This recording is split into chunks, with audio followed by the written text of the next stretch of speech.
So we're going to start looking at examples of one-dimensional reference frames. One-dimensional reference frames. Okay? And we're going to start with 1D because it's simple and it's not too complicated or too complex. All right. So we'll start with a very simple scenario. Okay? Very simple scenario. Let's take, I don't know, let's see. Let's take this little elephant here. Mr. Elephant. Oops. His eye's in the wrong place. Oh well. There's an elephant, and the elephant is walking. Okay. Yeah, we'll give him the test. The elephant is walking this way. I gotta take that eye out of there because it's annoying me. Okay, put his eye up there. Let's say the elephant walks here over to here. So he walks from position A here to position B. And we're going to say that he walks 20 meters. Okay?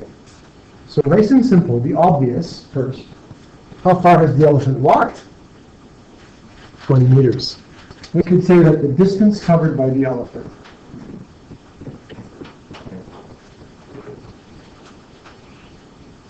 is 20 meters.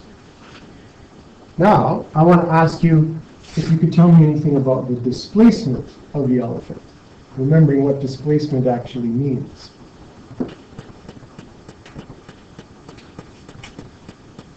What's the difference between this distance and displacement? Well, displacement means a direction. And we didn't really decide on any directions. I don't know if that line is east or west, or it could even be north and south. If my map is crooked, I don't know what that means, right or left. And so, in order to define the displacement, the first thing you need to do is you need to decide on a reference frame for the question that you're dealing with. You need to make a conscious decision about what reference frame you're going to use. It stands to reason, though, that when it's obvious like this, you use the obvious. Since I drew it left to right, we could just simply assign our reference frame as a right-left linear reference frame. And when we do that, we now imagine that everything is taking place on a number line that goes right and left. Right? And that's going to be our stage that we're going to play the elephant's little motion out on. So then we could say that the displacement would be 20 meters to the right.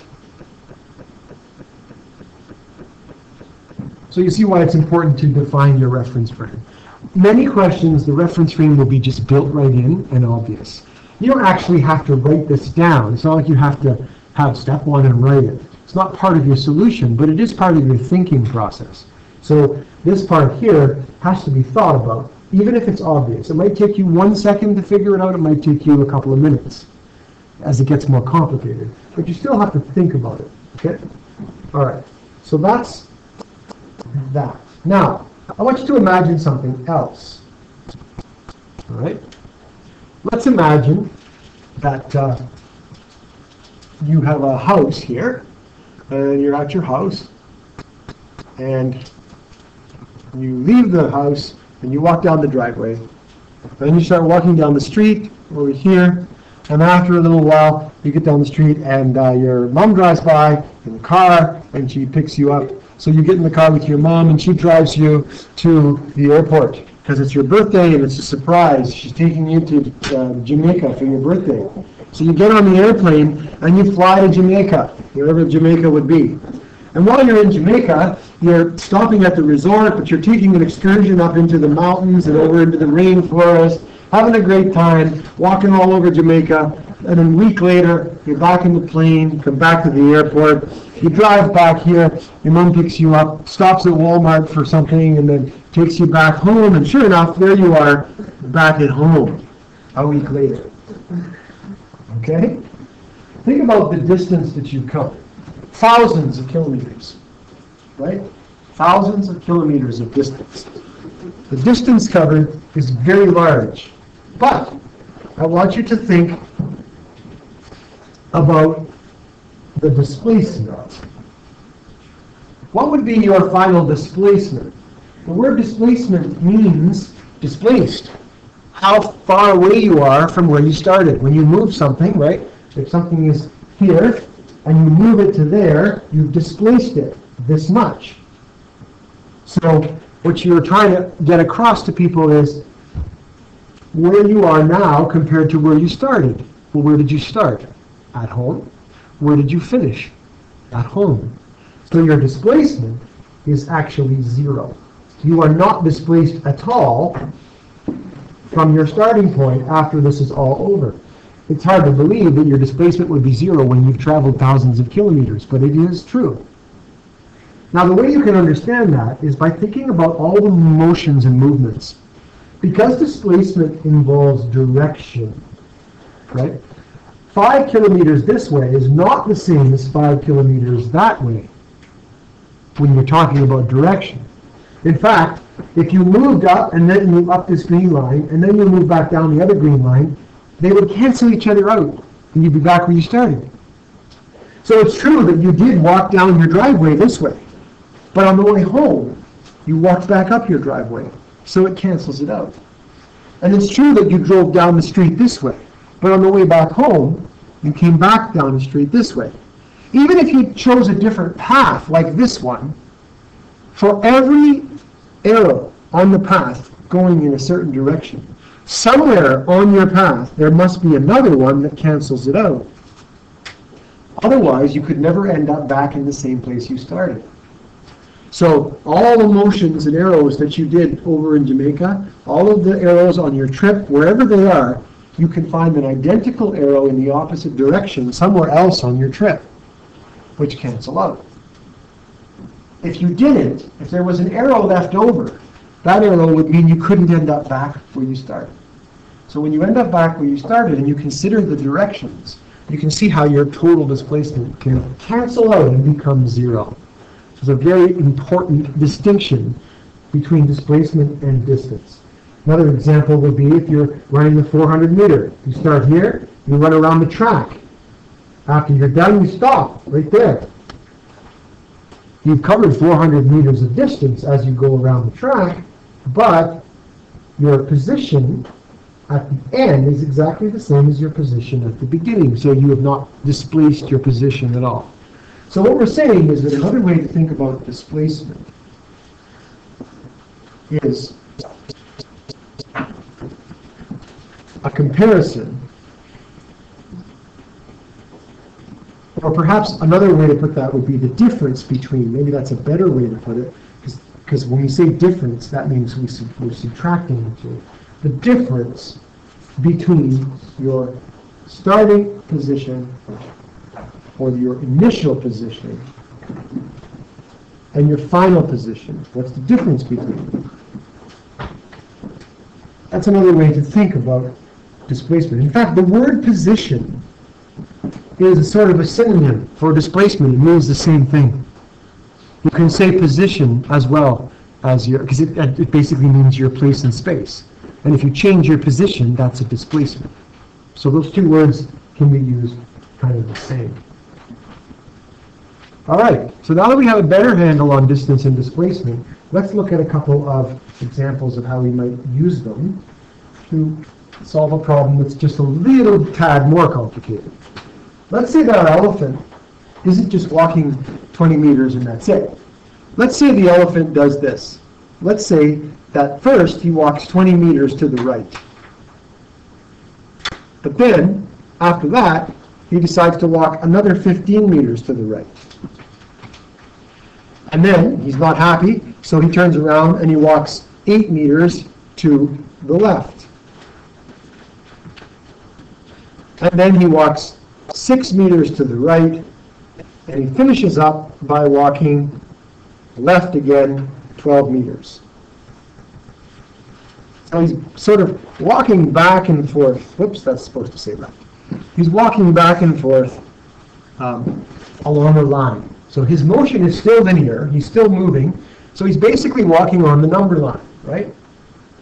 And we'll start at 0. 0 is a good place for the elephant to start because it's convenient. Now, because we've decided that we're using a number line, we have a very convenient way to put the directions into the numbers that we use. Obviously, on a number line, anytime you go to the right, let's say you're here, let's say you're at -8. If you hop over to -5, you make 3 little hops to the right, correct?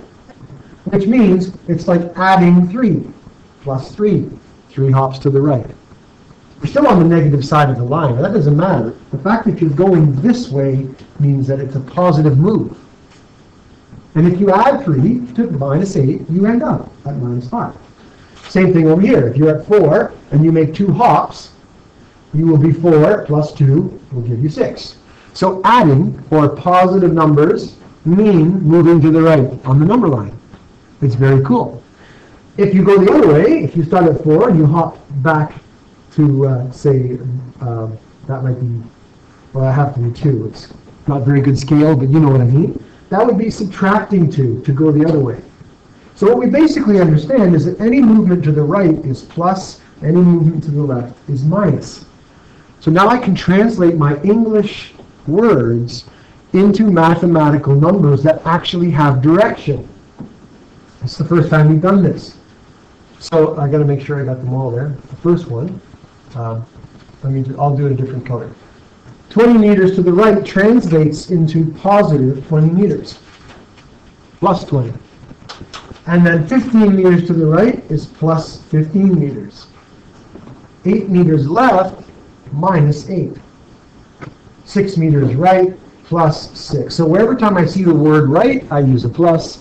Every time I see the word left, I use a minus. Pretty straightforward. And it's a very convenient way of describing these movements. And after that, 12 left. Well, now we've translated these words into a mathematical sentence. And of course, we can sort of do what the math is telling us to do. 20 plus 15, right? 35, sorry. Is that the final answer, you mean? 21? Okay, so you do 20 plus 15, take away 8 plus 6, minus 12, assuming that's 21. I'll trust you. Now, it's positive 21, right? Okay, so the answer is 21, and what that tells us is, if you read this, you translate this back into English, because it's positive, it's 21 meters right, which means that when the elephant is all done moving, his displacement is equal to 21 meters to the right of where he started. 21 meters to the right. So the first thing we have to understand is that what we're doing here when we write this down is we're actually talking. We're saying something. What we're saying is motion. 20 right, 15 right, 8 left, 6 right, 12 left. But it's math. But you're still communicating these motions. And the handy number line with its plus and minuses is a perfect way to deal with directions. And that's how we do it. We deal with the directions with the plus and the minus. Okay, I want to show you something. We started at 0, but it doesn't matter. You could take the number line and walk all the way down to the far end and start at 100. Right? And if you start at 100, that's okay. So if you start at 100, and you then go 20 to the right, up to 120, and then 15 to the right, up to 135, and then you go back 8, right, which puts you at 125, I think, right? No, that's 10. 127, yeah. And then you go 6 ahead, from 127, will put you at 133, and then you go 12 back, well, you take away 12, you're at 121. How far are you from where you started? Still 21 to the right. So it doesn't matter whether you start at 0 or not. You'll still get the same answer. But it only makes sense when possible to start at 0 because it's easier. It just makes sense what people do. But you don't have to start at 0. You can start anywhere on the number line. But the displacement, because it measures your starting and finishing point wherever they are, it's always going to be 21. Okay? All right. And this applies to just about anything. We could do another example. of an elevator. There's actually an example in the questions that you're going to see online where the elevator is moving up and down. It's kind of the same idea. So what we're doing is learning to translate numbers in direction. So to summarize very quickly, what we've done here, in, linear, reference frame. Okay? Plus and minus represents the two choices that you have.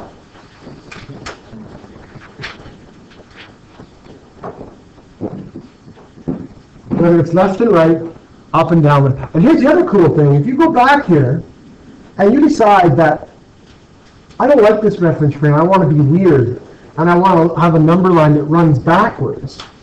So let's say you decide that you're going to do a number line like this, and you're going to put negative numbers on this side and positive on that side. Well, now negative means right, and positive means left, right? If you go through the same process, you'll have negative 20, negative 15, positive 8, negative 6, positive 12, and your answer will be negative 21. But in your reference frame, negative 21 still means to the right. And so you still end up with the same answer, even though you've done everything backwards. So you don't even have to worry about which reference frame you choose, as long as you define it and you stick with it in the translation between the math and the English. And that's as far as we will go for today.